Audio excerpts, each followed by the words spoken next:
what's up ulit sa inyo mga guys, no? Welcome ulit sa aking channel sa Renzel's Mini Yard. So for today's video guys, tuturuan ko naman kayo kung paano mag-hatch ng BBS o ng brine shrimp. So ang unang-unang kailangan nyo guys is syempre BBS, di ba wala yan, asin. Tapos yung hatchery nyo, syempre lalagyan nyo ng tubig. Depende sa inyo kung gaano kataas. Huwag nyo lang pupunuin guys kasi aapaw yan for sure. So, ang unang-una yung gagawin is kukuha kayo ng salt. 2 kutsara siguro ng salt guys. Lalagay niyo yan dyan. 1, 2. Siyempre, pagtapos nyo maglagay ng salt dyan guys, haluin nyo yung salt. Haluin nyo lang.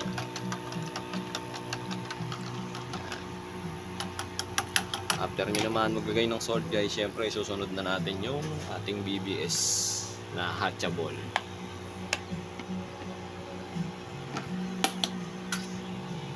Depende sa inyo guys kung gaano karami gusto nyo i-hatch, no? Kasi ganyan lang karami nilalagay ko. Dagdagan ko lang ng konti. Paglagay nyo naman guys, haluin nyo lang. Haluin nyo lang ng mabuti guys. Ayan. Magiging ganyan ang kulay niyan guys. Tapos kung sa tingin nyo kulang pa, nakontihan kayo, pwede nyo naman dagdagan, nakadepende sa inyo kung gaano karami ang gusto nyo. Sa akin kasi konti pa yan, so dadagdagan pa natin. Ganito lang ulit karami. Then shake nyo lang ng maayos. Ayan. Tapos after nyan, syempre kailangan nyo na ng sinasabi ko na aerator, airstone, or kahit hose lang, basta nandun lang sa pinakababa yung hose guys, para sure na iikot yung brine shrimp nyo.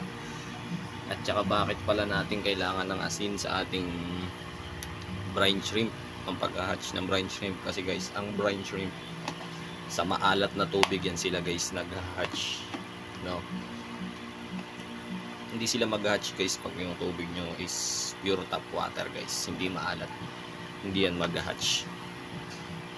Tsaka guys, ang hatchery time pala ng ating BBS is 24 hours to 48 hours. Pero sa akin guys, ang ginagawa ko 48 hours para talagang hatch lahat ng eggs, no? Para hindi sayang. Okay, ilagay na natin yung airstone natin para masimulan na natin ang ating hatchery.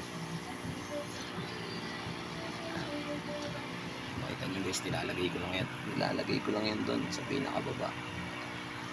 Lalakasan ko lang ng kaunti yan para umikot talaga ng todo guys.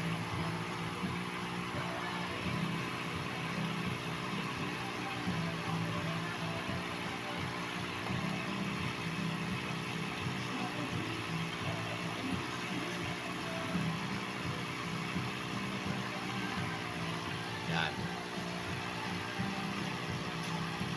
Pero kung di po satisfied guys sa lakas ng ng aeration nyo, pwede nyo panlakasan yan, depende sa inyo.